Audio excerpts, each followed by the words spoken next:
दुनिया के सबसे बड़े राजनीतिक दल भाजपा के सबसे ऊंचे पद की कमान 45 साल के नितिन नबीन को सौंपा जाना महज एक नेतृत्व परिवर्तन नहीं, ये भारतीय जनता पार्टी में एक नए युग की शुरुआत के तौर पर देखा जा रहा है।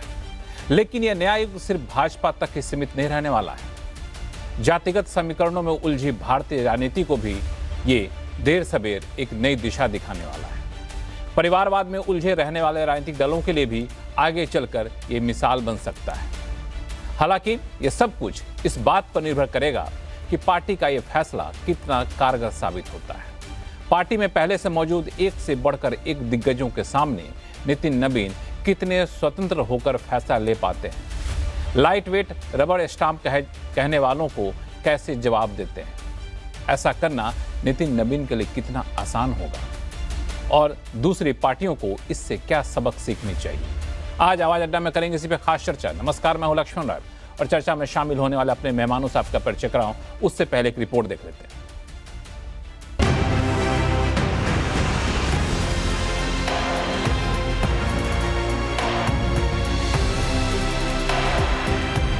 बीजेपी मुख्यालय की ये तस्वीरें साफ दिखाती हैं कि बीजेपी की नजर अब युवा नेतृत्व पर है। 45 साल के नितिन नबीन का बीजेपी पार्टी मुख्यालय में स्वागत करने गृह मंत्री अमित शाह समेत तमाम दिग्गज नेता आए। नितिन नबीन के सियासी सफर में ये एक बड़ा पल है, लेकिन बीजेपी ने भी बड़ा मैसेज दिया है कि बीजेपी में काम का इनाम मिलता है और युवा कार्यकर्ताओं का भी पूरा सम्मान है। भाजपा ने हमेशा युवाओं को बढ़ाया है, निखारा है, संवारा है और फिर बढ़ाया है। मैं मानता हूं कि भाजपा के नेतृत्व को धन्यवाद है, जिन्होंने कार्यकर्ता को बनाने के पहले संवारना, निखारना, कहते हैं ना कि लोहे को शेप देने के लिए उसको पूरी तरह से लगातार हैमर किया जाता है। मुझे लगता है कि भारतीय जनता पार्टी का यही खूबसूरती है कि वो अपने कार्यकर्ताओं को एक एक काम सिखाती है और तब उस मुकाम तक पहुंचा। लंबे समय से बीजेपी पर अपना राष्ट्रीय अध्यक्ष चुनने का दबाव बना हुआ था। संसद से लेकर सियासी गलियारों में विपक्ष लगातार निशाना साध रहा था। ऐसे में नितिन नबीन को राष्ट्रीय अध्यक्ष चुनकर बीजेपी ने विपक्ष को करारा जवाब दिया ही है, आने वाले अपने चुनावी तैयारी की तरफ भी इशारा कर दिया है। नबीन जैसे युवा चेहरों को आगे लाकर बिहार के काम का इनाम के साथ साथ अब बंगाल और पूर्वी भारत के दूसरे राज्यों के चुनावों पर पार्टी की नजर है। नितिन नबीन कायस्थ जाति से आते हैं और वो बीजेपी का भरोसेमंद वोट बैंक है। बंगाल और यूपी में भी कायस्थों का बड़ा वोट बैंक है। भारतीय जनता पार्टी ने नीचे कार्यकर्ता से उठा करके राष्ट्रीय अध्यक्ष तक ये भारतीय जनता पार्टी ही कर सकती है। और बंगाल के चुनाव पर हम बंगाल का चुनाव जीतेंगे। युवाओं में एक नया संचार आएगा नितिन नबीन जी के नेतृत्व में। जिसको हटा नहीं सकते उसका कद घटाया जा रहा है। एक जिले में पड़ोसी जगह पर अध्यक्ष बन जाना, तो अध्यक्ष नया दे सकते हैं आप, अब विचार कहां से नया दोगे? आप कम्युनल हैं, आप सेकुलर नहीं हैं, आप कैपिटलिस्ट हैं, आप सोशलिस्ट नहीं हैं। बिना चुनाव के एक अध्यक्ष बनाया है, उसको वर्किंग प्रेसिडेंट का खिताब दिया है। वर्किंग प्रेसिडेंट भाजपा में एक कोड वर्ड होता है। उसका मतलब ये होता है कि जो नॉन वर्किंग गृह मंत्री है वो गृह मंत्रालय तो नहीं देखता, वो भारतीय जनता पार्टी के अध्यक्ष पद को चलाता वही है। तो रिमोट कंट्रोल अमित शाह के हाथ में अभी भी रहेगा। जैसा कि पिछले कुछ सालों से आपने देखा, नड्डा जी बेचारे घूमते रहते थे अध्यक्ष बन के, काम करने वाला जो काम थे, डिसीजंस थे, निर्णय थे, वो अमित शाह लेते थे। अभी भी यही होने वाला। बीजेपी से सरप्राइज चेहरे का कार्ड नई बात नहीं है। मध्य प्रदेश, राजस्थान और छत्तीसगढ़ इसका उदाहरण है। लेकिन जिस तरह से नितिन नबीन को बड़ी जिम्मेदारी सौंपी गई है, उसको लेकर अटकलों का बाजार गर्म है। अब ऐसे में देखना यह है कि बीजेपी का ये फैसला कितना सटीक बैठता है। बीजेपी के नेतृत्व को लेकर सियासी चर्चा और सवालों का दौर क्या यहाँ रुक जाएगा या फिर विपक्ष इस मुद्दे पर नए सवाल खड़े करेगा? आज इन्हीं सारे सवालों का जवाब ढूंढने की हम कोशिश करेंगे। हमारे साथ खास मेहमान हैं, वरिष्ठ पत्रकार विजय त्रिवेदी साहब हैं, विनोद अग्निहोत्री साहब हैं, राजनीतिक विश्लेषक संगीत रागी कुछ ही देर में जुड़ेंगे, CSDS के प्रोफेसर संजय कुमार साहब हैं। आप सभी मेहमानों का बहुत बहुत स्वागत हमारे शो में। शुरुआत में विनोद अग्निहोत्री सर आपसे मैं करना चाहूँगा, आपने राजनीति को काफ़ी लंबे समय तक देखा है, तो जितने भी फॉर्मूले लगाए सारे फॉर्मूले यहाँ फेल होते दिख रहे हैं, जो ट्रेडिशनल फॉर्मूला का है राजनीति का। आपके हिसाब से कौन सा फॉर्मूला सटीक बैठता है? नहीं, एक कांग्रेस को लेके एक कहावत थी, बिहार से ही जुड़ी हुई है कि न खाता न वही, जो केसरी जी कहे वही सब सही। तो यहाँ भी वही है कि न खाता न वही, जो मोदी जी शाह जी चाहे वही सही। तो वही फार्मूला है और कोई फार्मूला नहीं है। जो उनकी पसंद है, अपनी पसंद के हिसाब से उन्होंने एक कार्यकर्ता का चयन किया है। और एक इसको आप पीढ़ीगत बदलाव के रूप में भी देख सकते हैं। इसको आप ये भी देख सकते हैं कि जो तमाम बड़े बड़े दिग्गज दावेदार थे, उनको भी झटका है कि भाई आप अपना काम करिए। एक कार्यकर्ता को अध्यक्ष बना दिया गया। तो ये भारतीय जनता पार्टी में पहली बार नहीं हुआ है। जब नितिन गडकरी बने थे तब भी लगभग यही स्थिति थी। फर्क खाली ये था कि नितिन गडकरी थोड़ा सा नितिन नवीन से ज्यादा जाना जाता था उनके बारे में, क्योंकि उनकी कुछ ख्याति हो चुकी थी उनके कामकाज को लेकर के। वो मुंबई प्रदेश भाजपा के अध्यक्ष रह चुके थे, वो पीडब्ल्यूडी मिनिस्टर थे और पुणे मुंबई एक्सप्रेसवे का पूरा श्रेय उनको था। इस तरह कुछ उनके काम की चर्चा थी। और वो संघ के बहुत नजदीक थे, नागपुर के रहने वाले थे, सरसंघचालक जी के बहुत करीबी लोगों में माने गए थे। तो इसलिए उनके नाम पर थोड़ा आश्चर्य तो हम सबको हुआ था, लेकिन ऐसा नहीं हुआ था जैसा नितिन नवीन के नाम पर हुआ। तो नितिन नवीन का कोई ऐसा भी बैकग्राउंड नहीं, बीजेपी से जरूर जुड़े थे, लेकिन वो कोई संघ के दुलारे लाड़ ले रहे हो, जैसे कि नितिन गडकरी है या देवेंद्र फडणवीस है, जो या संजय जोशी है जिनको माना जाता है, वैसी भी उनकी छवि नहीं। उनके पिताजी भी विधायक रहे चार, और वो भी भारतीय जनता पार्टी के नेता थे, जेपी मूवमेंट से में भी शामिल रहे, लेकिन उनका भी कोई ऐसा बैकग्राउंड नहीं था कि प्रचारक रहे हो और संघ वगैरह पे। लेकिन ये सवाल इसीलिए मैं आपसे पूछ रहा हूँ, बिल्कुल इसीलिए मैं आपसे पूछना चाहता हूँ, जो न खाता न बही, जो मोदी जी कहें वही सही, तो नितिन नवीन ही क्यों? अब ये तो देखिए, मान लीजिए नितिन नवीन की जगह कोई और नाम होता तो हम पूछते ये क्यों। तो वो तो सवाल हमेशा बना रहेगा। किसी भी कार्यकर्ता को अगर भारतीय जनता पार्टी लाती आगे, मान लीजिए नितिन नवीन की जगह किसी और को ले आती, कोई नाम ले लीजिए आप ऐसा, वो भी कोई मंत्री हो, तो होता ये क्यों। तो वो तो देखिए, नितिन नवीन मुझे लगता है कि वो इसलिए मुफीद है कि एक तो उनका कोई गुट नहीं है, नंबर एक। भारतीय जनता पार्टी हो या कोई भी पार्टी हो, उसमें गुटबाजी बहुत हावी रहती है, और खासकर जब पार्टी सत्ता में होती है तो तमाम तरह के पावर सेंटर बन जाते हैं। एक तो नितिन नवीन का कोई गुट नहीं है, नंबर एक। नंबर दो, युवा है, 45 साल की उम्र है उनकी, एक विद्यार्थी परिषद का बैकग्राउंड है, और 5 बार के विधायक रहे हैं, मंत्री भी रहे, अभी भी मंत्री है वो पथ निर्माण मंत्री। कोई किसी तरह का उनके ऊपर आरोप नहीं है भ्रष्टाचार का, कोई दाग आपराधिक भी नहीं है। ऐसा नहीं है कि कोई के खिलाफ मुकदमा हो। ऐसा भले सम्राट चौधरी का नाम अगर लिया जाता तो सम्राट चौधरी के साथ विवाद भी जुड़े हुए हैं, नितिन नवीन के साथ कोई विवाद नहीं जुड़ा हुआ है किसी तरह का। तो ये सब कारण फैक्टर है। और बिहार में चूंकि इतना बड़ा रिजल्ट दिया है भारतीय जनता पार्टी को, एनडीए को, तो बिहार को एक तरह से पुरस्कार भी तो देना था। तो बिहार को पुरस्कृत भी किया गया भाई राष्ट्रीय अध्यक्ष। तो शायद पहली बार बिहार दो तीन फॉर्मूला आपने फिट बैठाने की कोशिश की। विजय त्रिवेदी जी, आप कितने सहमत हैं अग्निहोत्री सर से? लक्ष्मण जी, देखिए, ये बात तो ठीक ही है कि जो मौजूदा बीजेपी है उसमें प्रधानमंत्री जी नरेंद्र मोदी और अमित शाह जो तय करते हैं उसी पर आगे चलती है पार्टी। मैं थोड़ा सा अग्निहोत्री जी से आगे चल के कहता हूं कि भारतीय जनता पार्टी को भी अध्यक्ष मिल गया, अध्यक्ष अमित शाह जी को मिला है। एक्चुअली अमित शाह जी को अध्यक्ष की जरूरत थी, जो कार्यकारी अध्यक्ष रहे, जो उनका जो फैसले है उसको एग्जीक्यूट कर सके। और इसमें साथ साथ में भारतीय जनता पार्टी को भी मिल गया तो अच्छी बात है। भारतीय जनता पार्टी के नेता भी आजकल कहते हैं कि भारतीय जनता पार्टी के स्थायी अध्यक्ष अमित शाह जी हैं।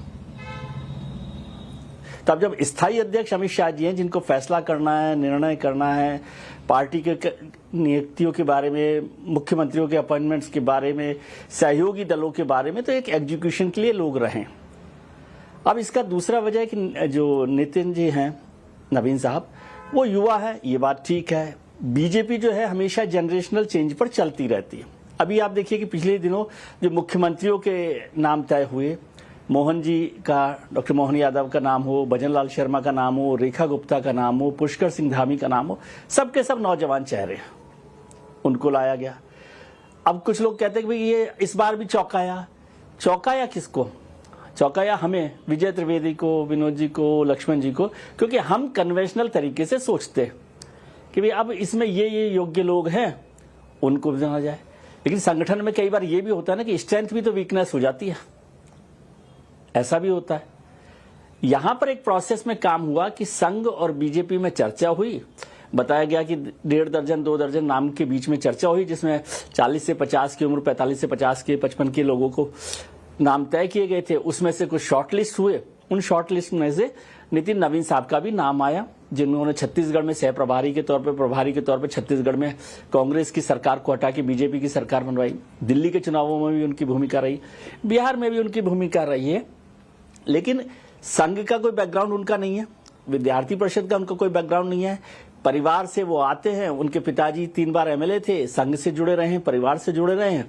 उनके निधन के बाद वो अचानक 25 साल 26 साल की उम्र में भारतीय जनता पार्टी में आ जाते हैं, एमएलए बन जाते हैं। इसलिए 45 साल की उम्र में वो 5 बार विधायक हैं, 3 बार मंत्री हैं।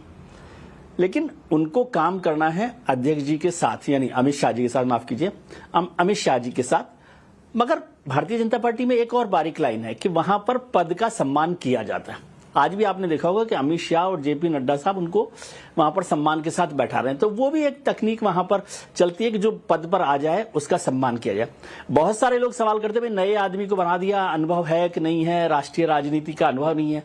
तो राष्ट्रीय राजनीति का अनुभव पर नरेंद्र मोदी जी को देखिए।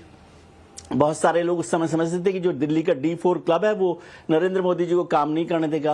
अब वो D4 कहां पर है और नरेंद्र मोदी जी कहां पर है?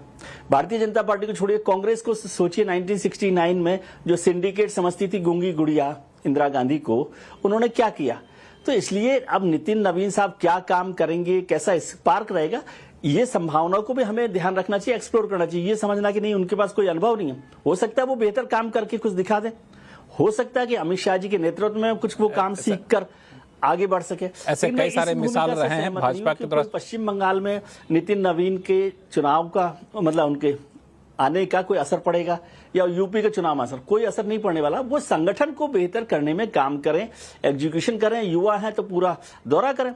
और आज हमको नितिन नवीन नए लग रहे हैं, हो सकता है साल भर बाद वो आपको बड़े नेता लगे, जैसे नड्डा साहब के साथ विजय विद्रोही जी असर ना पड़े, चाहे तो गुजरात की राजनीति से आए थे, लेकिन नहीं, आपने कहा कि असर नहीं पड़े, है असर नहीं पड़े, लेकिन असर नहीं पड़े, लेकिन ये कहना कि जब इनके बिहार का चुनाव हो, पश्चिम बंगाल का चुनाव हो या उत्तर प्रदेश का हो, तो आने वाले दिनों में जब ये काम करेंगे तो संगठन का नेतृत्व इनके पास रहेगा, तो कहीं न कहीं आंका जरूर जाएगा इस चीज को लेकर के। संगीत रागे जी, मैं आपके पास आना चाहूंगा। आपके जुड़ने से पहले 2 जो वक्ता थे, विनोद अग्निहोत्री जी और विजय त्रिवेदी जी। विनोद अग्निहोत्री जी का कहना था कि सीधा सा मामला है, ना खाता ना बही, जो मोदी जी कहे वही सही। इन दोनों ने चुन लिया तो नितिन नवीन साहब आ गए। अब इसके पीछे आप जितने फार्मूले लगा लीजिए, चाहे युवा का होने का हो, चाहे ईमानदार होने का हो, संगठन का वैसा बहुत कुछ अनुभव है नहीं। आप कैसे इसको देखते हैं? आपके हिसाब से कौन सा फार्मूला सबसे सटीक बैठता है? लक्ष्मण जी, विजय जी बड़े वरिष्ठ पत्रकार हैं और मैं उनके जो विश्लेषण है उस पर टिप्पणी तो मैं नहीं करूंगा। मैं अपनी बात रखूंगा। देखिए, कांग्रेस में भी कोई खाता बही नहीं है। कांग्रेस में तो एक गांधी परिवार है और गांधी परिवार जो कहता है वही खाता बही सही होता है। किसी की मजाल नहीं है कि राहुल गांधी चाहे कितना भी गलत निर्णय ले लें, कितना भी कुछ गलत बोल लें, श्रीमती सोनिया गांधी कोई निर्णय ले लें, या प्रियंका गांधी वाड्रा या रॉबर्ट वाड्रा, उन सबके बचाव के लिए कांग्रेस का पूरा तंत्र जो है वो खड़ा हो जाता है। भारतीय जनता पार्टी में ये बात तो तय है कि जो शीर्ष नेतृत्व है वो प्रधानमंत्री नरेंद्र मोदी जी और अमित शाह जी के पास है। वो इसलिए भी क्योंकि जो भारतीय जनता पार्टी, जिस भारतीय जनता पार्टी को आप सत्ता के केंद्र में आज आप देख रहे हैं, वो इन दोनों के कारण है। यदि इन दोनों को आप माइनस कर दें तो मुझे लगता है सभी इस बात से सहमत होंगे कि भारतीय जनता पार्टी उस स्थिति में नहीं होती जहां पर आज वो खड़ी है। तो स्वाभाविक है कि जो नेतृत्व होता है उसे जो वही लोग उसे प्रदान करते हैं जो उसके केंद्र में हो और जो उसको वाकई सक्सेस की तरफ ले जा रहे हैं। ऐसा भी तो नहीं है ना कि एक पार्टी चला रहे हो जिसमें लगातार असफलता ही लग रही हो, हाथ वो हर जगह पिट रहे हो, एक राज्य के बाद दूसरे राज्य में पिटे जा रहे हो, चुनाव में जो है वो किसी भी तरह से आपकी 70% सीटों पर जमानतें जब्त हो जा रही हो कहीं कहीं विधानसभाओं पे, और इसके बावजूद भी अकड़ ऐसी कि आप नेता बने रहे। कांग्रेस की तरह वैसी दुर्दशा तो कम से कम भारतीय जनता पार्टी में नहीं है। तो स्वाभाविक तौर पर सभी कोई नरेंद्र मोदी की तरफ और अमित शाह जी की तरफ देखते हैं। अब ऐसे में मुझे लगता है कि भारतीय जनता पार्टी एक जनरेशनल चेंज की तरफ बढ़ रही है, चाहे वो मुख्यमंत्रियों का मामला हो, चाहे वो अन्य संगठन मंत्रियों का मामला हो। हमने देखा अभी एकाएक गुजरात में प्रयोग किया गया, एकाएक उप मुख्यमंत्री का चुनाव किया गया जो एकदम तो जिसके बारे में किसी ने कभी अंदाजा नहीं लगाया था। चाहे वो मध्य प्रदेश हो, चाहे वो राजस्थान के मुख्यमंत्री, चाहे वो पुष्कर सिंह धामी जी का हो, चाहे वो राजस्थान के मुख्यमंत्री शर्मा जी का हो, भारतीय जनता पार्टी प्रयोग करती है। और मुझे पीटर ड्रकर मुझे याद आते हैं, और जो कहते थे कि से कोई शीर्ष नेतृत्व पर जाने वाला व्यक्ति जब कोई इंटरव्यू देने आता है और कहता है कि मैंने आज तक कभी कोई गलती नहीं की है, तो मैं उसे शीर्ष नेतृत्व पर कभी भी कॉर्पोरेट में नहीं रखता हूं। और इसलिए नहीं रखता हूं कि क्योंकि जो प्रयोग करेगा, जो नई दिशा तय करने की कोशिश करेगा, नया प्रयोग करने की कोशिश करेगा, वो तो गलती करेगा ही करेगा, कहीं ना कहीं तो गलती करेगा। तो भारतीय जनता पार्टी से के नेतृत्व से भी कहीं कहीं गलतियां होती हैं, लेकिन कमोबेश हर जगह वो चुनाव को लेकर के हो, स्ट्रेटजी को लेकर के हो, कोएलिशन को लेकर के हो, वो हमेशा प्रयोगधर्मी रही है। कांग्रेस पार्टी और बाकी विपक्षियों को देख लीजिए आप जरा सा, इनमें से किसी भी पारिवारिक पार्टियां जो लोकतंत्र के जिसे संरक्षक और जिनके साथ भारत का एक पूरा बौद्धिक, मैं उसे गिरोह मानता हूं, खड़ा हो जाता है, सामाजिक न्याय के नाम पर खड़ा हो जाता है, पूरा एक पत्रकारों का और बौद्धिक तंत्र का पूरा गिरोह उनके साथ खड़ा हो जाता है। आप कभी उनसे अंदाजा लगा सकते हैं कि वो परिवार के बाहर की राजनीति सोच लें, या कांग्रेस मैं इस पे आऊंगा आगे चल के, संगीत रागे जी, मैं इस पे आऊंगा, लेकिन एक बात और आपसे मैं चाहूंगा, चूंकि आपसे पहले के दो वक्ताओं ने जो कहा उसी आधार पर सवाल पूछूं। आपने सही कहा कि जब कोई नए पद के लिए नए व्यक्ति का चयन होता है तो शीर्ष नेतृत्व की भूमिका होती है, और यहाँ भी प्रधानमंत्री मोदी, अमित शाह की भूमिका रही होगी, जेपी नड्डा साहब की भूमिका रही होगी, जाहिर तौर पर होनी ही चाहिए। जब इतने शीर्ष नेतृत्व पे कोई बैठ रहा है तो इन लोगों की राय चलेगी, इन लोगों की बात चलेगी। लेकिन जो बात विजय त्रिवेदी जी ने कहा, मैं आप ही के सवाल आप ही के पास आ रहा हूं, विजय त्रिवेदी जी ने कहा, जो विनोद अग्निहोत्री जी ने कहा कि ऐसे शख्स को चुना जाना जो एक तरीके से जो हम कहें वही करता रहे, ये एक थ्योरी थी जो चुना गया नितिन नवीन के लिए। देखिए, ये मुझे लगता है कि ये बहुत अन्याय होगा उस व्यक्ति के लिए जिसने छत्तीसगढ़ से कांग्रेस के जबड़े से जीत को खींच करके ले आया हो भारतीय जनता पार्टी के पक्ष में। चूंकि वो युवा है और चूंकि अमित शाह की धमक और नरेंद्र मोदी का एक भारतीय राजनीति में चमकते हुए ध्रुवतारा की तरह का व्यक्तित्व है, इसलिए ये कहना कि वो उन्हीं के डिट्टो लाइन पर रबर स्टंप की तरह काम करने के लिए उनको लाया गया है और वो ऐसा ही काम करेंगे, मुझे लगता है ये उनके साथ आज ही विश्लेषण इस प्रकार का करना ज्यादती होगा। मैं विजय जी को सुन रहा था और विजय जी बहुत वाक्पटु हैं और जो तंज भी वैसा कसते हैं, बड़ा चुटीला होता है, हमें अच्छा भी लगता है, लेकिन मुझे लगता है कि वो उनके साथ अन्याय कर रहे हैं। कोई भी व्यक्ति कहीं से भी खड़ा होता है, क्या राहुल गांधी के बारे में ऐसा ही कहा जा सकता था क्या कि ये आदमी मुख्य जो है वो अपनी पार्टी के मुखिया होने के कहीं से लायक नहीं है? क्या ये कोई कह सकता है कि एक व्यक्ति, राहुल गांधी नाम का व्यक्ति जो है वो कहीं से या तेजस्वी मुख्यमंत्री के लायक नहीं है, या राहुल गांधी एलओपी के लायक नहीं है, और इसलिए है, इनमें से कोई भी कह सकता है, कहने की हिम्मत रखता है? अग्निहोत्री जी से और त्रिवेदी जी से राय लूंगा मैं।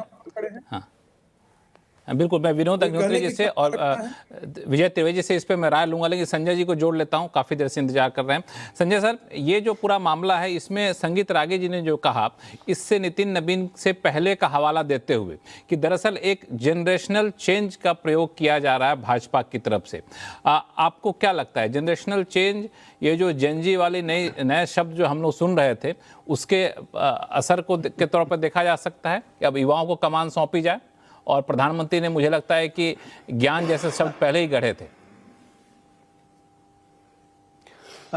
देखिए, सिर्फ अभी हम कार्यकारी अध्यक्ष जो बीजेपी के नियुक्त हुए उनके बारे में चर्चा कर रहे हैं, लेकिन अगर आप पिछले 2-3 सालों से देखें, बीजेपी के जो अलग अलग पदों पर जिन लोगों को बीजेपी ने बिठाया है और मुख्यमंत्रियों की बात होती है, चाहे छत्तीसगढ़ के मुख्यमंत्री की बात हो, राजस्थान के मुख्यमंत्री, मध्य प्रदेश और हाल ही में दिल्ली के मुख्यमंत्री, इन तमाम अगर चेहरों को देखेंगे आप, तो मुझे लगता है संदेश बहुत साफ है। और संदेश क्या है? हमें युवा पीढ़ी को आगे लाना है, और ऐसे नेता जो काफी समय से पार्टी में एक शीर्ष पदों पर बैठे हैं, उनको दूसरी जिम्मेवारी दी जाए और इन पदों पर युवा नेताओं को आगे बढ़ाया जाए। जिनकी भी चर्चा हो रही है, 45 साल के मात्र हैं और पार्टी का नेतृत्व उनके हाथ में दिया जा रहा है। संदेश, मुझे लगता है, मैं इस नजरिए से देखता हूं, संदेश बहुत साफ है कि एक युवा नेतृत्व को आगे बढ़ाना है और हिंदी भाषी क्षेत्र से किसी के लाने की जरूरत है, क्योंकि अगर आप देखें बीजेपी का जो जनाधार है वो हिंदी प्रदेशों में सबसे ज्यादा है। तो ऐसा नहीं था कि किसी नॉन हिंदी स्पीकिंग स्टेट से आप लेके आए युवा नेतृत्व को, क्योंकि उसकी तमाम अड़चने आ सकती हैं, दिक्कत तो नहीं मैं कहूंगा, अड़चने आ सकती हैं। तो इन सब चीजों को देखते हुए मुझे लगता है बीजेपी ने यह सिलेक्शन किया है। और बिहार से भी एक संदेश है कि बिहार से कभी कोई बीजेपी का अध्यक्ष नहीं रहा, तो कई तरह के संदेश देने की कोशिश है, लेकिन मुझे लग रहा है बड़ा संदेश यही है कि एक युवा नेतृत्व को आगे बढ़ाया जाए और युवा चेहरे के सहारे युवा मतदाताओं को और मोबिलाइज किया जाए। युवा मतदाता वैसे भी बीजेपी के पक्ष में वोट दे रहे हैं, पिछले अगर हम 8-10 सालों को देख के, चुनावों को देखें तो, लेकिन संदेश बहुत साफ देने की कोशिश की जा रही है कि बीजेपी एक ऐसी पार्टी है जहां एक आम कार्यकर्ता को भी ऊंचे पद पर बैठने के चांसेस मिलते हैं और उन्हें बिठाया जाता है। दरअसल जब बिहार की बात आपने की तो याद होगा, आप भी उस डिबेट में शायद थे, कि जब भी बिहार में चुनाव के दौरान चर्चा चल रही थी तो लोगों ने एक आलोचना होती थी कि भाजपा ने बिहार में कोई बड़ा नेता नहीं पनपने दिया, या फिर बिहार में भाजपा का कोई बड़ा नेता नहीं है। तो अब ये नाम ला करके एक बता दिया कि भाजपा का बड़ा नेता है बिहार में। ऐसा मत मानिए, भले ही कार्यकर्ता हो, उम्र भले ही छोटी हो, लेकिन नेता हमारा बड़ा है, ये भी एक मैसेज देने की कोशिश गई। लेकिन संजय जी की बातों को और संगीत रागे जी की बातों को जोड़ करके सवाल पूछूं विनोद अग्निहोत्री जी आपसे, विजय जी आपके पास भी आऊँगा आगे चलकर, कि ठीक है, युवाओं को जब हम कमान देते हैं तो अगर पथ प्रदर्शक के तौर पर, गाइड करने की भूमिका के तौर पर अगर प्रधानमंत्री मोदी रहते हैं, अमित शाह रहते हैं, तो गलती क्या है? आप भी घर में किसी बच्चे को अगर बड़ी जिम्मेदारी देते हैं, साइकिल चलाना ही सिखा रहे हैं, ड्राइविंग सीट पर बैठा दिए, तो बगल में कुछ देर तो बैठ कर देखेंगे ना सही चला रहा है कि नहीं चला रहा है, बताएंगे ना हाँ ऐसे चलो वैसे चलो। तो गलती क्या है, गलत क्या है इसमें? कोई गलती नहीं, मैं कहाँ गलत कह रहा हूँ, लेकिन ये बात सोनिया गांधी में भी लागू होनी चाहिए कि वो भी अगर किसी को गाइड करती है तो वो तो तानाशाह हो जाती है। मतलब ये तो सब पर लागू है।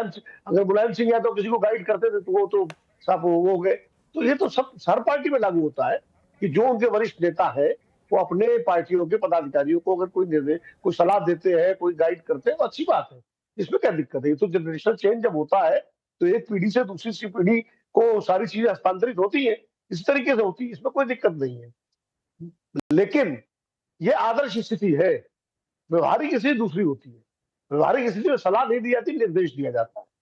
ये आप पार्टी के भीतर के लोगों से पूछ लीजिए, तो कोई पार्टी हो, कांग्रेस पार्टी हो, बीजेपी हो, समाजवादी पार्टी हो, आरजेडी हो, जो सर्वोच्च नेता होता है, यह सर्वोच्च नेता का जिसको दर्जा मिल जाता है, वो निर्देश ही देता है अपने पदाधिकारी को, सलाह वाला नहीं देता। कि हम लोग कहते हैं कि उन्होंने सलाह दिया, ये भाषाई जो है बढ़िया एक पैकिंग में चीजें पेश की जाती है, सच्चाई यही है।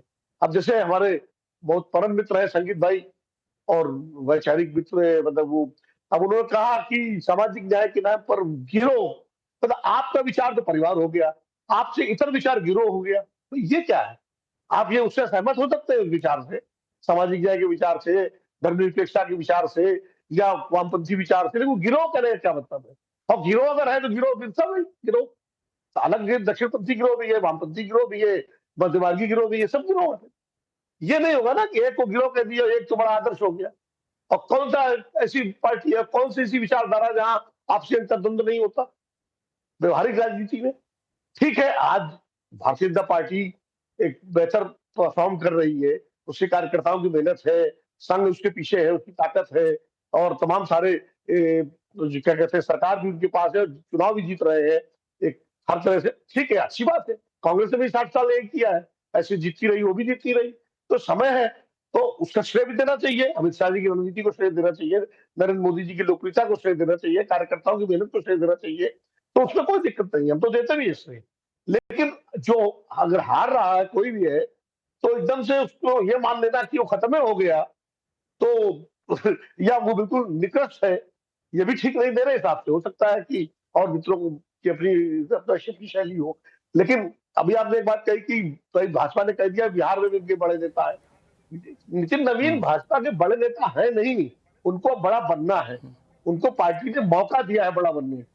अब वो अगर अच्छा परफॉर्म करेंगे, अभी तक का उनका जो राजनीतिक चीज है साफ सुथरा रहा है, निर्विवाद छवि है उनकी, पढ़े लिखे हैं, और किसी तरह का विवाद नहीं है, कोई वैसी छवि भी नहीं है, बाहुबली टाइप की छवि नहीं है, 5 बार विधानसभा जीते हैं तो लोकप्रियता भी है।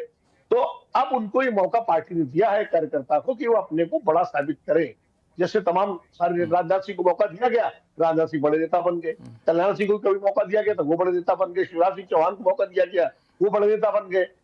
तो इसी तरह जो है पार्टी ने मौका दिया है नितिन नवीन को, अब उनको बड़ा बनना है, और उनके सामने अपॉर्चुनिटी है, असीम आकाश है, स्काई इज द लिमिट वाली स्थिति है। और सही नरेंद्र मोदी जी और अमित शाह जी का गाइडेंस और मार्गदर्शन और संरक्षण को मिलना भी चाहिए, पार्टी के नेता है वो सर्वोच्च, इसमें क्या दिक्कत? संगीत रागे जी। देखिए, मुझे लगता है कि भारतीय जनता पार्टी और अन्य संगठनों के बीच में काम करने के को लेकर के एक थोड़ा अंतर को हमको समझना चाहिए। संघ में जब सरसंघ चालक की भूमिका तय की जाती है, आने वाला सरसंघ चालक कौन हो जाता है, तो ऐसा नहीं है। हजारों प्रचारक हैं संघ के, और उनमें से उनका देखता रहता है, चुनाव की एक प्रक्रिया अंदर ही अंदर मंथन होते रहता है, कौन लोग हैं, और शीर्ष नेतृत्व का एक समूह है जो फाइनली इस निर्णय पर पहुंचता है कि हाँ, अब जो बागडोर है या आने वाले जो दिशा निर्देशन है वो इनके हाथों में नेतृत्व दिया जाना चाहिए। नचिकेताओं को ढूंढने की कोशिश होनी चाहिए, और मुझे लगता है ये हर पार्टी के अंदर होनी चाहिए। आप किसी ने अंदाजा क्या कोई कह सकता है कि नितिन नवीन को आज के दिन में जो मिला है वो चापलूसी के आधार पर हुआ है, या परिक्रमा संस्कृति के कारण हुआ है, या कोई अन्य फेवर के कारण हुआ है? वो उनके आंखों के तारे थे, उनके प्यारे थे, ऐसा तो नहीं। इस कारण मिला है कि जो शीर्ष नेतृत्व है भारतीय जनता पार्टी का और राष्ट्रीय स्वयंसेवक संघ का, उनकी नजर में वो पता नहीं कितने वर्षों से होंगे, 2 साल से होंगे, 400 साल पे होंगे, उन पर नजर रखी जा रही होगी कि ये कैसे काम करते हैं, कितने मिलनसार हैं, कितने मृदुल स्वभाव के हैं, इनकी छवि कैसी है। देखिए, ये कह देना बहुत मुझे लगता है कि कह देने के लिए अभी तो पूरा कर रहे हो कि भाई वो रबर स्टैंप की तरह जो है वो हमेशा तो अध्यक्ष तो जो है वो अमित शाह जी ही हैं, और अमित शाह जी को जो है वो एक कार्यकारी अध्यक्ष की आवश्यकता थी, इसलिए नितिन जी ने, ये तो एक सपाट टिप्पणी हो जाती है। जब तक हम उस व्यक्ति के बारे में और उसके काम के बारे में आने वाले दिनों में विश्लेषण न कर लें, तब जब हम ऐसी बातें टिप्पणी करते हैं तो मुझे लगता है कि हम पूर्वाग्रह से ग्रसित हैं।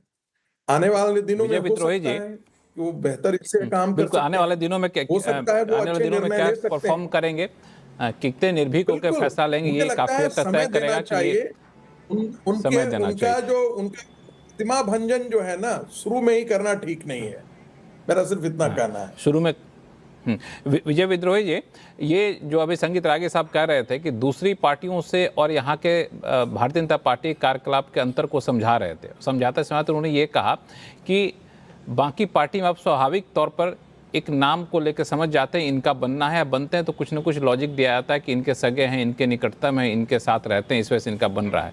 लेकिन यहाँ पे ऐसा होता नहीं है, ये अलग पैमाना यहाँ पर होता है। इस थ्योरी को आप कितना एक्सेप्ट करते हैं? नहीं, बहुत हद तक ठीक बात है। दूसरी पार्टियों का वो तो जिक्र आपको यदि याद हो कि संसद में जब अखिलेश जी ने एक तंज किया था अमित शाह जी को कि आप अपना पार्टी अध्यक्ष नहीं ढूंढ पा रहे थे, तो अमित शाह जी ने कहा था कि मैं आपको गारंटी देता हूं कि 25 साल आप अपनी पार्टी के अध्यक्ष रहेंगे। लेकिन भारतीय जनता पार्टी करोड़ों कार्यकर्ताओं की पार्टी है, तो वहां ढूंढने में टाइम लगता है। तो इसलिए, और अभी तो जितनी पार्टियां चल रही हैं, यदि लेफ्ट को छोड़ दे तो सबके अध्यक्ष लक्ष्मण जी अभी बैठ के डिसाइड कर सकते हैं, बता सकते हैं कि कौन कौन कब कब अध्यक्ष रहेगा, लेकिन बीजेपी का नहीं बता सकते। इसमें ये तो बिल्कुल ठीक बात है कि बीजेपी में हो रहा। और जो मैंने बात की वो नितिन नवीन को लेकर नहीं की, मैंने तो कहा ही, मैंने तो इंदिरा जी का और प्रधानमंत्री नरेंद्र मोदी दोनों का चर्चा की। उनका तो उनके सवाल ही नहीं, उनको अभी मौका मिला है, वो कितना आगे करेंगे ये इस पर बात ही नहीं की हमने। नितिन नवीन की योग्यता पर मैं सवाल नहीं कर रहा। मैंने कहा कि अमित शाह जी देखते हैं, और वो भी बात ठीक है, हैंड हैंडलिंग की बात है।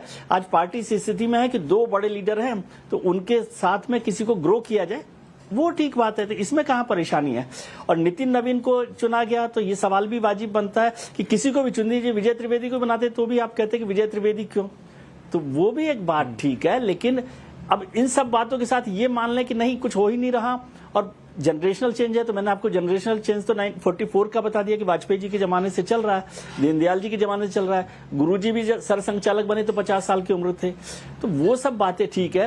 लेकिन ये जब कहते हैं ना आप कि नहीं ये प्रयोग इंदिरा गांधी का जिक्र भी मैंने किया कि उन्होंने किस तरह से बदल दिया, तो नए लोगों पर नितिन नवीन की योग्यता पर मैं शक नहीं कर रहा। उनको तो अभी मौका मिला है, वो काम करेंगे, अच्छा काम करें, हमारी शुभकामनाएं हैं। लेकिन ये कहना कि भाई जो सीनियर लोग हैं उनको आपने क्यों अवॉइड किया, क्या इसलिए क्योंकि वो यस बॉस नहीं हो सकते? ये कड़ा सवाल है, इसका जवाब किसी के पास है? और क्या आप समझ रहे हैं कि अब ये जनरेशन चेंज के नाम पर जितने ताकतवर, जितने अनुभवी, मजबूत लोग हैं उनको आप दरकिनार कर रहे हैं? ये मार्गदर्शक मंडल की एक नई जो श्रृंखला है वो बनाना चाहते हैं? इस सवाल का भी तो जवाब दीजिएगा। और फिर अभी कहा गया कि प्रयोग, एक लाइन और बोल देता हूं कि प्रयोग किया गया, प्रयोग करना अच्छी बात है, प्रयोग करके गलती करना भी अच्छी बात है, उसमें कोई बात नहीं है। लेकिन प्रयोग करके अगर गलती होती है उसको कोई चैलेंज नहीं कर रहा। इसको भी ध्यान रखिए, एक राज्य में 3 बार मुख्यमंत्री बदल दें और पार्टी में किसी ने चैलेंज नहीं किया, ये प्रयोग है। एक राज्य में आप मुख्यमंत्री समेत सारी सरकार बदल दें और कोई चैलेंज ना करे, ये प्रयोग है। और सिलेक्शन जो है ना वो पार्ट ऑफ डेमोक्रेसी नहीं होता सर। इलेक्शन जो है वो पार्ट ऑफ डेमोक्रेसी है, उसकी कितनी भी परेशानियां हो। और यदि सिलेक्शन से करना है तो फिर देश भर में सिलेक्शन करिए, इलेक्शन करिए मत। तो इलेक्शन सिलेक्शन जो है कभी भी पार्ट ऑफ डेमोक्रेसी नहीं होता, ये इसका मूल आधार है। 2 चीजें मोटे तौर पर निकल कर आए संगीत रागे जी, सिलेक्शन वर्सेस इलेक्शन, और दूसरा कि फैसले को कोई चुनौती ना दे, या फिर कह के एक मार्गदर्शक मंडल की एक नई खेप तैयार की जा रही है क्या? देखिए, जब घर का गार्जियन ताकतवर होता है ना और मजबूत होता है ना, तो वो निर्णय देता है और बच्चे भी उसे मान लेते हैं। लेकिन घर का गार्जियन यदि बहुत कमजोर है, ताकत विहीन है, तो फिर वो निर्णय नहीं दे सकता है। मैं इस बात से सहमत हूं कि भारतीय जनता पार्टी का पार्लियामेंट्री बोर्ड और केंद्रीय नेतृत्व जो निर्णय लेता है वो यदि तय करता है कि हमें यहां बदलना है और ये हमारी राजनीति के लिए आवश्यक है, तो फिर वो बदलता है। फिर वो उसमें मैं उससे सहमत हूं कि उसमें चुनाव जैसी कोई चीज नहीं है। लेकिन हम ये क्यों भूल जाते हैं कि यहां पर किसी की बपौती नहीं है। इस चीज को देखिए जरा सा, और इसकी गंभीरता को देखिए। क्या आप इतनी बड़ी राष्ट्रीय कांग्रेस पार्टी के अंदर किसी की हैसियत है, किसी का मजाल है? कल एक व्यक्ति ने, उड़ीसा से एक व्यक्ति सिर्फ इतनी टिप्पणी करता है कि कांग्रेस में प्रियंका गांधी को आगे लाना चाहिए और उसका अगले दिन निष्कासन हो जाता है। आप इसे क्या कहेंगे? लोकतंत्र कहेंगे? जहां पर इतनी आजादी नहीं हो, इस तरह की टिप्पणी संगीत रागे जी भाजपा में कोई नहीं कर सकता ना, कि अमित शाह की जगह इनको आगे लाना चाहिए, मोदी जी की जगह इनको लाना चाहिए, टिप्पणी तो भाजपा में कोई नहीं कर सकता। बिल्कुल आपने सही कहा, बिल्कुल आपने ऐसा नहीं है। आपको याद होगा कि आपको मैं बता देना चाहता हूं कि यही स्मृति ईरानी थी जिन्होंने जब चांदनी चौक की चुनाव हार गई थी कैसी कैसी नरेंद्र मोदी पर टिप्पणी की थी। आपको भी पता है, विजय जी को भी पता है, विनोद जी को भी पता था। उन्होंने कहा था कि हम नरेंद्र मोदी के कारण हम हारे हैं ये चुनाव। ये ध्यान रखिएगा, याद कीजिएगा 2004 का ये चुनाव था और तब इस प्रकार की विनोद जी को जोड़ना चाहते हैं। वो थी वो राजनीति में रही। ऐसा नहीं है, बहुत सारे लोग आरके सिन्हा को ले लीजिए। मैं आरके सिन्हा का उदाहरण दे रहा हूं। आरके सिन्हा ने क्या नहीं टिप्पणी की थी भारतीय जनता पार्टी के, इसके बावजूद भी केंद्र में उनको मंत्री बना करके रखा गया था। एक और मैं बात बता देता हूं, जो नकवी साहब जो भारतीय जनता पार्टी में मंत्री रहे कैबिनेट, उन्होंने क्या टिप्पणी की थी भारतीय जनता पार्टी में? कांग्रेस में भी बहुत सारे हैं, इस तरह के उदाहरण कांग्रेस भी बहुत सारे हैं। इंदिरा गांधी के खिलाफ वीरेंद्र पाटिल चुनाव लड़े थे, इंदिरा गांधी को अपनी कैबिनेट मंत्री बनाया। सोनिया गांधी के खिलाफ चुनाव लड़ेंगे, नहीं जा रहे विनोद जी, अब सुन लीजिए। सोनिया गांधी के खिलाफ मैं बात करता हूँ वर्तमान राजनीतिक परिदृश्य। जितिन प्रसाद के पूरे परिवार को, उनके बेटे को जितिन प्रसाद को 10 साल उन्होंने पार्टी में सब कुछ दिया। ऐसे उदाहरण दोनों पार्टियों में, बीजेपी में भी होंगे, कांग्रेस में भी है ऐसा। और ऐसे तक बात है भाई, सोनिया गांधी के खिलाफ जितिन प्रसाद चुनाव लड़े, पार्टी तो नहीं निकाले गए। उसके बाद शरद पवार, राजेश पायलट और श्रीराम कैसे भी नहीं चुनाव हुआ, वो कोई पार्टी नहीं निकाला गया। तो उदाहरण हर तरह के। अभी हाल में मल्लिकार्जुन खड़गे और शशि थरूर का भी चुनाव हुआ, पार्टी तो शशि थरूर भी निकाले नहीं गए। तो इस तरह के उदाहरण तो दोनों तरफ हैं, एक पक्षी से देखना ठीक नहीं है। और ये उदारता है नेताओं की कि अपने विरोधियों को अगर साथ रखते हैं। मोदी जी की भी उदारता है और सोनिया गांधी की भी उदारता रही है, अटल जी की भी उदारता थी। अटल जी के खिलाफ क्या क्या नहीं कहा गया, उन्होंने भी रखा ये तो। लेकिन अनुशासन और तानाशाही के बीच में जो सीमा रेखा होती है बहुत पतली होती है। बहुत कब वो अनुशासन तानाशाही में बदल जाए, ये खतरा हमेशा रहता है। इसका ध्यान लोकतांत्रिक पार्टियों को रखना चाहिए। इसका ध्यान लोकतांत्रिक पार्टियों को रखना। संगीत रागे, जिस पे मैं आपके संगीत रागे संक्षिप्त बोले, फिर संजय जी के पास जाऊंगा। मैं जो शब्दों का प्रयोग करता हूं ना, तो मैं जानबूझ करके करता हूं और मुझे इसमें कोई लाग, जैसे कहता है ना, I won't be mincing words. मैं इसीलिए कई बार वो टिप्पणी करता हूं। आप कांग्रेस की तुलना, कांग्रेस नेतृत्व की तुलना भारतीय जनता पार्टी से जब तुलना करने लाते हैं, तब पता लगता है कि आप कहां पर खड़े हैं। ये बताने की आवश्यकता नहीं है। यानी कि भारतीय जनता पार्टी में यदि केंद्रीय अनुशासन लागू होता है तो वो तानाशाही है, और जहां पर एक परिवार तानाशाह है, जो परिवार जो है, अपनी बात कर लूं, जहां एक परिवार तानाशाह के तौर पर काम करता हो और उस तानाशाह को लोग, यहाँ का बौद्धिक तंत्र, और जिसे मैं कहता हूं उसे अपनी आंखों पर बिठा करके चलता हो, तब समझ में आती है। ये हम भी समझते हैं और आपका दर्शक भी समझ रहा होगा कि तानाशाह और लोकतंत्र में क्या फर्क पड़ता है। तानाशाह और लोकतंत्र हम लोग चर्चा आगे करेंगे। एक चीज निशाना साधने वाले को, जब उस परिवार पर निशाना साधने वाले को भी पार्टी में सम्मान मिलता है, तो ये भी समझ में आता है कि उस परिवार पर जो लोग निशाना साधते हैं उनकी क्या मानसिकता है। ये दर्शक भी समझते हैं। चलिए, दर्शकों को थोड़ा देर के लिए छोड़ दिया है, लेकिन एक चीज जो विजय विद्रोही जी ने कहा था, मैं उस पर संजय जी का कमेंट लेना चाहूंगा कि इन्होंने कहा कि आप बैठे बैठे तय कर विजय त्रिवेदी जी, माफी चाहूंगा, विजय त्रिवेदी जी, कि उन्होंने जो कहा कि बैठे बैठे आप तय कर सकते हैं कि कैसे दूसरी पार्टियों के अगले अध्यक्ष कौन होने वाले हैं। तो नितिन नवीन का चुना जाना, संजय जी, दूसरी पार्टियों के लिए क्या एक मैसेज है? देर सवेर उन लोगों को भी लगा कि नहीं, हम लोग को यह प्रयोग करना चाहिए, बहुत हो गया अब। देखिए, जब हम दूसरी पार्टियों की बात कर रहे हैं, तो अगर हम कांग्रेस की भी बात करें तो कांग्रेस में तो हमें पता नहीं था कि मल्लिकार्जुन खड़गे अध्यक्ष बनेंगे। अगर लेफ्ट की पार्टियों की बात करें तो वहां भी इस बात का पता नहीं होता कि कौन अध्यक्ष बनेगा।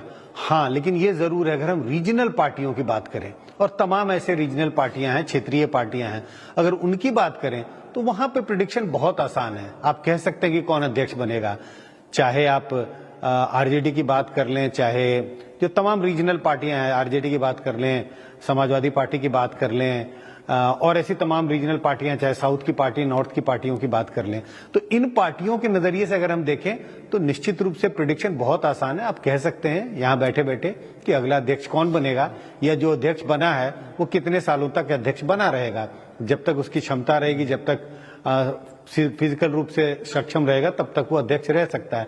लेकिन ये बात बीजेपी के लिए लागू नहीं होता है, और मुझे लगता है ये बात कम से कम पिछला जो प्रयोग कांग्रेस के साथ हुआ, कांग्रेस में नए अध्यक्ष बने हैं, तो कांग्रेस पे भी कमोबेश अभी हम कह सकते हैं लागू हो सकता है। और नहीं, वहां पे थोड़ा सा संजय जी एक ये था कांग्रेस सकते हैं कि कांग्रेस के लिए ये था कि जो सीनियर मोस्ट हैं तो एक अनुमान लग जाता है कि चलो सोनिया गांधी के भले यहाँ पे परिवारवाद ना हो, लेकिन एक सीनियर मोस्ट नेता बनेंगे, तो यंग जनरेशन को आगे लेके आने देना है, जो जमीन से उठ के कार्यकर्ता उठ कर आया उसको आने देना है, उसको लेके अभी भी असमंजस स्थिति रहती है। क्यों? हाँ, निश्चित रूप से ये मैं कहूंगा जो कह रहे हैं कि ट्रांजिशन है यंगर लीडर्स को सामने लाने की, उसमें बहुत परहेज है कांग्रेस को ले।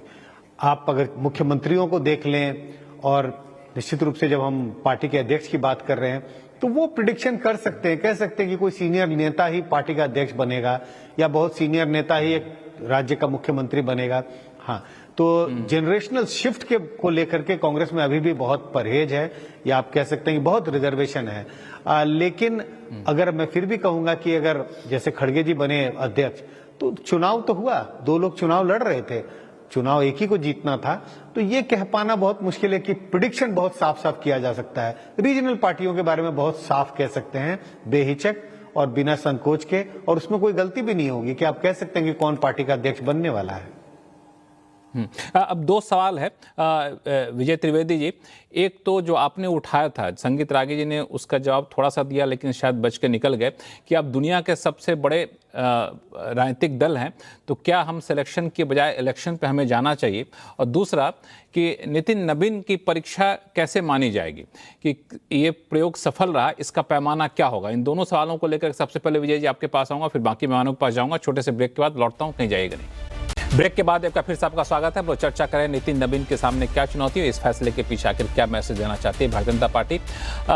विजय त्रिवेदी साहब, मैं एक सवाल लेकर आपके पास ये आना चाह रहा था कि नितिन नबीन का ये प्रयोग सफल रहा, इसका पैमाना आपके हिसाब से क्या होगा?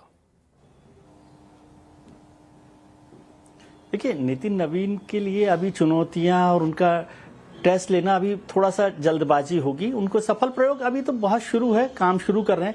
पहला उनका जो सफलता का पैमाना तो अभी जब टीम बनाएंगे तब तय हो जाएगी कि क्या उस टीम को बनाने का अधिकार, या वो टीम बनाने में उनकी क्या भूमिका है। यदि उनकी कोई भूमिका है तो तय हो जाएगा कि वो कैसी टीम बनाते हैं। अभी जितने विद्वान लोग हमारे पास बैठे हैं, 6 साल से नड्डा जी अध्यक्ष हैं, 6 साल में कितने लोग उस कार्यकारिणी में, कितने लोग बड़े लोग हैं, उनके नाम नहीं बता सकते हम 1 मिनट में। तो उससे पता पड़ेगा कि जो नितिन नवीन है वो किसको। और फिर उसमें परेशानी क्या है कि 44 साल के सबसे कम उम्र के बिहार से आने वाले आदमी को आप यदि राष्ट्रीय अध्यक्ष बनाते हैं, तो क्या वो अपने से सीनियर लोगों को वाइस प्रेसिडेंट, जनरल सेक्रेटरी बनाएंगे? क्या वो उनके साथ काम करने में उनका एक मैसेज किस तरह से रहेगा? वो अभी कामयाब, मैं अभी पार्टी के कुछ चुनावों को लेकर मैं उनकी कामयाबी को नहीं देखता, और वो किस तरह से खुलकर अपना काम कर सकते हैं, क्या वो फैसले कर सकते हैं। ये नहीं है कि कोई उनको बगावत करनी है अमित शाह जी से, नरेंद्र मोदी से, उनके साथ मिलकर भी क्या वो कोई निर्णय कर सकते हैं और या पार्टी को एक नया चेहरा से दे सकते हैं। देखिए, बार बार बात हमने युवाओं की है, तो इस पर अभी हम चर्चा कर रहे थे कुछ देर पहले भी कि युवाओं का मतलब, नरेंद्र मोदी तो 75 साल के हैं लेकिन देश का युवा उनके साथ है। राहुल गांधी 50 साल के, उनके साथ युवा नहीं खड़ा दिखाई दिया। अभी बिहार के चुनाव हुए तो नीतीश कुमार जी वहां पर 70 साल 75 साल के हैं वो भी, लेकिन वहां युवा ने उनके साथ दिया। तो जरूरी नहीं है युवा होने से ही आपके साथ युवा हो जाए, लेकिन आप युवा के तौर पर कैसी भूमिका निभा रहे हैं। और पार्टी, जैसे अमित शाह आए तो अमित शाह ने बीजेपी को देश की सबसे बड़ी पार्टी बना, दुनिया की सबसे बड़ी पार्टी बना दिया। तो एक नया चेंज उन्होंने वहां पर किया। तो नितिन गडकरी के, ये नितिन नवीन साहब क्या पार्टी को एक नया फेस दे सकते हैं, एक युवाओं की पार्टी के तौर पे दे सकते हैं, या कुछ और बड़े फैसले कर सकने की सोच सकते हैं, मैं ये नहीं कह रहा कि वो फैसले करें, वो सबके साथ मिलकर काम करेंगे। तो वो है, अभी नितिन जी को आने दीजिए, उनके साथ उनकी शुभकामनाओं को, और मैं उनको इस पार्क पे कोई शक नहीं कर रहा, वो अच्छा काम कर सकते हैं। आपने कहा कि बिहार के लिए बता दिया नितिन जी को लाके कि बिहार में भारतीय जनता पार्टी का अध्यक्ष मतलब बड़ा नेता वहां पर है। थोड़े दिन पहले, महीने भर पहले याद आ जाता तो वो शायद उप मुख्यमंत्री मंत्री बन जाते। देर में समझ आया पार्टी को कि वो बड़ा नेता बिहार में है नितिन नवीन। तो एक छोटा सवाल अलग इशू है। विनोद अग्निहोत्री के पास जाऊं, एक छोटा सवाल आपसे मौका मिलना चाहिए। एक लाइन और कह देता हूं, क्योंकि आप सर एक आपने सवाल छोटी बात कर देता हूं। अभी चर्चा हुई कांग्रेस और भारतीय जनता पार्टी की, एक छोटी सी बात, अभी भारतीय जनता पार्टी कांग्रेस की बात हुई, तो कांग्रेस का हाल तो हम देख रहे हैं ना। मुझे एक किस्सा याद आता है कि एक घर में एक बकरी के पेट में दर्द हो गया, तो वो अपने पड़ोसी के पास गया और उसने कहा कि सर आपके पिछले साल बकरी के पेट में दर्द हो गया था, तो आपने क्या दवा दी थी? तो उनका मैंने गुड़ और मेथी खिलाई थी उसको। तो उसने भी आके गुड़ और मेथी खिला दी, उनकी बकरी मर गई। तो वो अगले दिन फिर गए उनके पास कि मैंने आपसे पूछा था कि आपकी बकरी के पेट में दर्द हुआ तो क्या दिया? आपने कहा गुड़ मेथी। बोले हाँ मैंने दी थी। तो बोले मेरी तो बकरी मर गई। बोले बकरी तो मेरी भी मर गई थी। तो कांग्रेस से कंपेयर करके बकरी को मत मारिए। भारतीय जनता पार्टी अलग तरीके से चल रही है और उसको कंपेयर ही नहीं किया जाता। वो एक डेमोक्रेटिक पार्टी, अलग तरीके की पार्टी है उसमें, और मैं कांग्रेस को कंपेयर नहीं करते। लेकिन बीजेपी पर सवाल खड़े करते ही नाराज हो जाना और ये समझना कि बस वो ऐसा है जिस पर सवाल नहीं खड़ा किया जा सकता, ये देवीय भूमिका में मत रहिए। हाँ बिल्कुल। दरअसल मैं अब बाकी मेहमानों के पास जाऊंगा, क्योंकि बिहार का आपने जिक्र किया तो मेरी दिलचस्पी एक सवाल में थी, अगर आप संक्षिप्त में बता सके कि नितिन नवीन के भारतीय जनता पार्टी के अध्यक्ष बनने से बिहार की राजनीति, बिहार के गठबंधन की राजनीति पर कोई असर पड़ता आप देख रहे हैं क्या फ्यूचर में? सवाल मुझसे? हाँ जी, विजय जी, विजय त्रिवेदी जी। नहीं, मुझे कोई फर्क नहीं लग रहा, कोई फर्क नहीं है। हाँ। मुझे बिहार की राजनीति में कोई फर्क नहीं दिख रहा है जब तक कि भारतीय जनता पार्टी नीतीश कुमार जी के रिप्लेसमेंट के तौर पर पार्टी में कोई बदलाव देखने या सरकार में कोई बदलाव देखने, मुझे कोई वहां की राजनीति में उनके फर्क नहीं पड़ रहा है। बस एक मंत्री बदल जाएगा, यदि वो भी चाहेंगे तो इस्तीफा देकर, यदि ऐसी संभावना है तो। बाकी मुझे बिहार की राजनीति में कोई फर्क नहीं दिखता। संगीत रागे जी आपके पास आऊंगा, लेकिन विनोद अग्निहोत्री साहब, एक सवाल लेता हूं, फिर आपके पास आता हूं, दोनों का सवाल आप ही को देना, जवाब आप ही को देना पड़ेगा कि आपके हिसाब से पैमाना क्या होगा कि नितिन नवीन सफल हुए, ये प्रयोग सफल रहा? विनोद अग्निहोत्री साहब। देखिए, नहीं अभी बहुत जल्दबाजी। देखिए, चुनाव जो है, चुनाव जीतना भी एक कसौटी होती है, लेकिन चुनाव अकेले अध्यक्ष की उससे नहीं जीते जाते। चुनाव में अब अटल जी नेता थे, अडवाणी जी जो है वो होते थे, वेंकैया जी अध्यक्ष होते थे, तो सब मिला जुला करके रणनीति के साथ चुनाव होता। मोदी जी नेता है, लोकप्रियता उनकी है, अमित शाह जी की रणनीति है, उसमें संगठन को कैसे चुस्त करते हैं नितिन नवीन, उसमें उनकी योग्यता होगी। लेकिन मैं एक उदाहरण दे रहा हूं, जो अभी विजय जी ने कहा कि क्या वो अपनी मतलब चला पाएंगे थोड़ी बहुत। भाई चलाने का मतलब ये नहीं कि आप बगावत कर दीजिए, सलीका होता है, उस सलीके से आप अपनी बात अपने बड़ों को समझा सकते हैं, कन्विंस कर सकते हैं। मैं उसका उदाहरण देना चाहता हूं, इसी बीजेपी का अटल जी प्रधानमंत्री थे, वेंकैया नायडू अध्यक्ष थे और राज्यसभा के नामों का फैसला होना था। एक नाम को लेकर के पार्टी में पूरी लगभग सहमति थी, लेकिन अटल जी सहमत नहीं थे उससे। अटल जी ने कहा भाई मैं इससे सहमत नहीं हूं और मुझे लगता है कि इनको नहीं जाना चाहिए राज्यसभा में। वेंकैया जी ने तुरंत वहां पर अटल जी के सामने हाथ जोड़ के कहा, जैसे एक छोटा अपने बड़े से कहता है कि अटल जी आपके चरणों में बैठ के मैंने राजनीति सीखी है और आप ही ने कहा है कि पार्टी के अध्यक्ष का जो फैसला होता है वो अंतिम होता है, अब इसके बाद आप बता दीजिए हमें क्या करना चाहिए। उसके बाद अटल जी ने कहा ठीक है, जो पार्टी और अध्यक्ष का फैसला है वही फैसला है। तो सलीका होता है बात करने का, मतलब वो जरूरी थोड़ी क्या झगड़ा करने कमरे से बाहर निकल जाए। तो अपनी बात आप कह पाएंगे अपने बड़ों से, यानी अमित शाह जी से, मोदी जी से, नड्डा जी से, जो भी आपके बड़े सीनियर है उनको आप कन्विंस कर पाएंगे। ये योग्यता के आधार पर तय होगा कि आप कितनी चल रही है। बिल्कुल। दरअसल आपने जो पहले कहा था अग्निहोत्री साहब कि अनुशासन और तानाशाही में एक बहुत ही थिन लाइन होता है, वैसे मुझे लगता है कि लोकतंत्र और अनुशासन में भी एक बहुत थिन लाइन होती है। संगीत रागे जी, आप बहुत देर से जवाब देना चाह रहे थे। देखिए, बड़ी थिन लाइन होती है, लोकतंत्र और अराजकता में बड़ी थिन लाइन होती है, जो इस समय कांग्रेस पार्टी में हो रहा है। देखिए, संगीत रागे जी, मैं मैं ऐसे दर्जनों उदाहरण बता सकता हूं, हालांकि वो प्रीवी है तो इसलिए नहीं कह सकता हूं। ऐसे दर्जनों उदाहरण बता सकता हूं जहां पर जो कहा जाता है कि नड्डा जी के बारे में, और नड्डा जी ने अपनी बात रखी और उस बात को आगे बढ़ाया गया और नड्डा जी की चली। सवाल यहां ये नहीं होता है अपनी चलाना। जब आप अपनी चलाने की सोचते हैं तो व्यक्तिनिष्ठ हो जाते हैं। और जो भारतीय जनता पार्टी के अंदर है, मैं ये नहीं कह रहा हूं कि ये 100% होता ही होता है।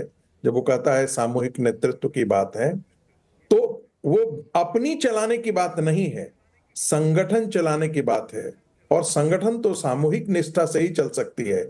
व्यक्ति के प्रति उस समूह की निष्ठा हो जाए, इससे संगठन नहीं चलता है। वो भी आवश्यक है। व्यक्ति के प्रति लॉयलिटी के आधार पर संगठन चले, ऐसा नहीं होता है। सैद्धांतिक तौर पर मैं मानता हूं कि जब टीम का चुनाव होगा तो उसमें सारे वरिष्ठ लोग की राय भी वो लेंगे, और मुझे लगता है कि उन्हीं की राय चलेगी। शुरुआत में तो उन्हीं की राय रहना है। हमको नदी भी क्रॉस करना होता है विनोद जी और विजय जी, तो हम 90 डिग्री पर नहीं जाते हैं। कई बार थोड़ा सा धारे से बहते, जहां हमको प्राप्त जाना होता है उसे थोड़ा पहले धारे में हम बहना शुरू करते हैं, ताकि नदी पर आप 90 डिग्री पर क्रॉस नहीं करते हैं। तो कोई भी नेतृत्व जब शुरू आता है तो अपने से जो वरिष्ठ लोग हैं उनकी कही हुई बातों के अनुसार ही चलता है। इसका मतलब ये हमको कतई आकलन नहीं कर लेना चाहिए। मैं मानता हूं ये कि संगठन ही बड़ा बनाता है आपको, और संगठन ही आज जाकर के अमित शाह जी को इस देश में कितने लोग जानते थे, कितने लोग जानते थे। संगठन ने उनको यहां लाया और उन्होंने अपना, जब उनको अपॉर्चुनिटी मिली तो आज वो देखिए भारतीय राजनीति के चमकते हुए ध्रुवतारा की तरह हैं। जब संगठन ने कल्याण सिंह को दिया मौका, आप जरा सा अंदाजा लगा लीजिए कि योगी आदित्यनाथ जी को कितना इस देश की राजनीति में कैसी धमक थी। जब उनको मौका मिला तो आज देखिए आज वो कहां पर हैं। पुष्कर सिंह धामी के बारे में हम आपका, ऐसे तमाम उदाहरण है। और मैंने वो भी उदाहरण देखे हैं कि जब आप पार्टी से अलग हट करके आप खड़ा हो जाते हैं, तो कल्याण सिंह को मैंने वो भी देखा है कि 10 लोग भी उनको अगवानी करने के लिए कानपुर सेंट्रल रेलवे स्टेशन पर खड़े नहीं थे। कांग्रेस पार्टी से लोग बाहर निकल करके गए, वो अपनी राजनीतिक अस्तित्व को नहीं बचा पाए। तो पार्टी ही आपको बड़ा बनाती है। पार्टी से अलग हट करके, जहां तक मैं भारतीय राजनीति में भारतीय जनता पार्टी और राष्ट्रीय स्वयंसेवक संघ के काम करने की शैली को मैं जानता हूं, तो ये चीज बहुत है कि व्यक्ति अपने ये करके पूरा चला करके, जिसे कहते हैं हम अपनी चलाना और अपनी टीम गठित करना, मुझे लगता है कि ऐसा होगा नहीं। और आने वाले दिनों में भी जो वरिष्ठ लोग हैं संगठन के, उनकी बिल्कुल चलेगी, सब में सहमति होती है। और मैं जब ये सबकी सहमति में बोलता हूं तो उसमें मैं राजनाथ जी की भी बात करता हूं, बाकी अन्य लोगों की भी बात करता हूं। बिल्कुल, दरअसल इसमें एक चीज़ और भी है कि पहले के जो उदाहरण दिए अग्निहोत्री सर ने और विजय जी ने, उसमें था कि पहले बहुत सारी चीज़ें खुलकर बाहर आ जाती थी। अब वो बहुत सारी चीज़ें नहीं आती हैं, तो लोगों को लगता है कि जो मोदी जी ने कह दिया वही हो गया, जो अमित शाह जी ने कह दिया वही हो गया। हो सकता है कि कुछ लोकतांत्रिक तरीके से काम यहाँ पर हो रहा हो। संजय जी, आपके हिसाब से क्या है, आने वाले दिनों में क्या चुनौती रहने वाली है नए अध्यक्ष की? देखिए, कई चीजों की चर्चा ऑलरेडी हो गई। अब जब नए अध्यक्ष बनते हैं तो पार्टी का संगठन बनाना होता है कि आप किसे वाइस प्रेसिडेंट बनाएंगे, सेक्रेटरी बनाएंगे, अलग अलग लोगों को क्या जिम्मेवारियां दी जाएंगी। मुझे लगता है कि मैं अपने हिसाब से अगर देखूं नजरिए से, तो एक पैमाना चुनाव तो जरूर होगा। ये जरूर है कि आने वाले समय में बहुत जल्दी ही चुनाव होने वाले हैं। 4-5 राज्यों के चुनाव हैं। अगर हम पूरब में बात करें तो बंगाल और असम का चुनाव है, और दक्षिण में 3 राज्यों में चुनाव है। पौंडीचेरी एक छोटा राज्य है, लेकिन इसके अलावा केरल और तमिलनाडु, अलग अलग राज्यों को अगर देखें तो बीजेपी की चुनौती अलग अलग राज्यों में अलग अलग तरीकों से है। जहां असम की बात है तो असम में बीजेपी की सरकार है, बीजेपी बहुत मजबूत दिखाई पड़ती है। बंगाल की अगर बात करें, बंगाल में बीजेपी ने बहुत दमखम लगाया पिछले चुनाव में भी, लेकिन उन्हें सफलता जिस तरह की वो अपेक्षा करते थे वैसी सफलता नहीं मिली। अपेक्षा का मतलब वो चाहते थे कि सरकार उनकी बने और तृणमूल कांग्रेस को हरा पाए, वैसी सफलता नहीं मिली। आने वाले समय में मुझे लगता है पार्टी के अध्यक्ष के रूप में ये देखा जाएगा कि पार्टी ने किस तरह से चुनाव लड़ा, सफलता मिलती है, नहीं मिलती है, कितनी मिलती है, क्या बीजेपी तृणमूल कांग्रेस को हरा पाती है, किस तरह से चुनाव लड़ा गया। मुझे लगता है कि अगर सफलता मिलती है तो निश्चित रूप से श्रेय पार्टी के अध्यक्ष को जाएगा। सफलता नहीं मिलती है अपने इच्छा मतलब अपेक्षा अनुसार, बिल्कुल, हालांकि तो ये पहले भी जरूर होगा पार्टी ने चुनाव किस तरह से लड़ा। अगर बिल्कुल, अगर हम दक्षिण दरअसल के दो नितिन राज्यों नवीन की की सफलताओं को देखते हैं तो हम लोग छत्तीसगढ़ के चुनाव को ही बताते हैं कि उनके निर्देशन में चुनाव लड़ा गया, बड़ा अच्छा लड़ा गया। लेकिन जाहिर तौर पर सिर्फ और सिर्फ अध्यक्ष चुनाव नहीं लड़ता है, पूरा संगठन चुनाव लड़ता है। चूंकि समय यहीं पर खत्म हो रहा है, इसीलिए आपको मैं बीच में रोक रहा हूँ। आप सही मेहमानों का बहुत बहुत धन्यवाद अपना समय निकालने के लिए हमारे शो के लिए। आवाज़ फिलहाल इतना ही। देखते रहिए CNBC आवाज़। नमस्कार।